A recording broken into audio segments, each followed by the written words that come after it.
So strange indeed. Iran has never been on the list of countries that we just love, and now they are further on the list, or higher up the list, as far as countries that we think are a bit of a problem for a terror plot tied to Iran. An Iranian-born American is accused of plotting to assassinate the Saudi ambassador in Washington by attempting to hire people he thought were the Mexican drug cartel. Actually, it was an informer and somebody that had been working with the United States for a long, long time. And the good news is we stopped the plot at this point. 8:41, we go to the River Chase Kia hotline, and Dr. Waleed Phares joins us now, Fox News terrorism expert. Dr. Phares, what would Iran gain if this plot would have gone through? Was not the only plot. This was not the only chapter in what Iran was doing. And how do we know that? Because the Iranians have been pushing for the now 2 to 3 years in a very aggressive way. The Saudis have been telling us that the Iranians were instigating trouble in the eastern provinces of Saudi Arabia. There were assassinations in Lebanon, remember, against politicians by pro-Iranian militias, Hezbollah, assassinations of politicians in Iraq for many years now. And today there is a string of bombing in Iraq taking place. The Iranian vessels, military vessels, have crossed the Suez Canal into the eastern Mediterranean.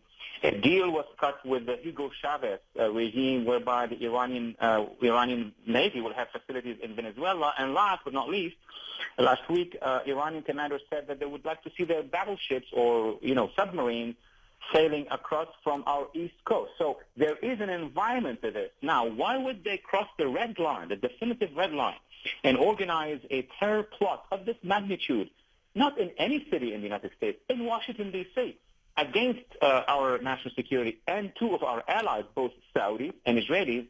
That has to be reanalyzed. What did prompt the Iranian regime to decide now to go against us head-on is something that we have to factor in before we engage in the retaliation. Well, Dr. Phares, I would imagine that one of the reasons that they're ratcheting things up now is they perceive that we are distracted, that we are weak, that we're already spread too thin across the world, and what could our response possibly be? Absolutely. This is the right answer. Let me build on it. Number one, it is a question of perception. The Iranian regime over the past few years, and I'd say even more than that, but past few years, has perceived the United States as unwilling to confront that regime. The peak of it was June of 2009, when 1.5 million Iranians, mostly youth and women and civil society, demonstrated against the Ayatollahs and were, intending to go against that regime. Washington's message was, we're not going to meddle. This is an internal issue. What did the Iranian regime understand from that?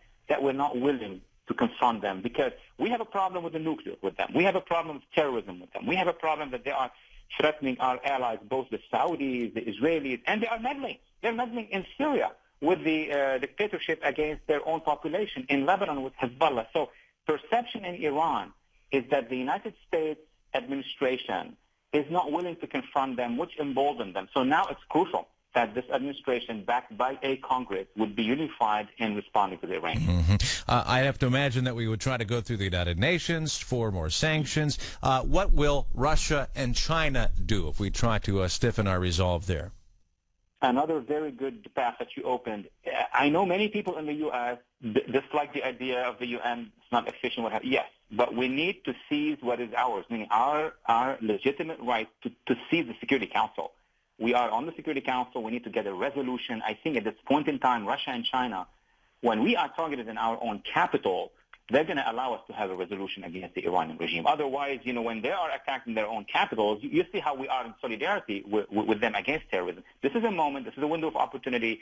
The Obama administration must go, backed by Congress, to the Security Council, get the resolution against the Iranian regime. And two, immediately seize the moment and build a strong alliance with the Saudis on the one hand, with the Israelis on the other hand. This is a huge moment where both who are against each other in the Middle East have been targeted by one enemy, by the Iranians. Do you think the Iranians are trying to isolate Saudi Arabia even more? Because if all of a sudden there's a strong alliance between us, the Saudis, and the Israelis, then the Iranians could then also, start raising the flag of Islam to try to get that rest of that region to then, rally behind them.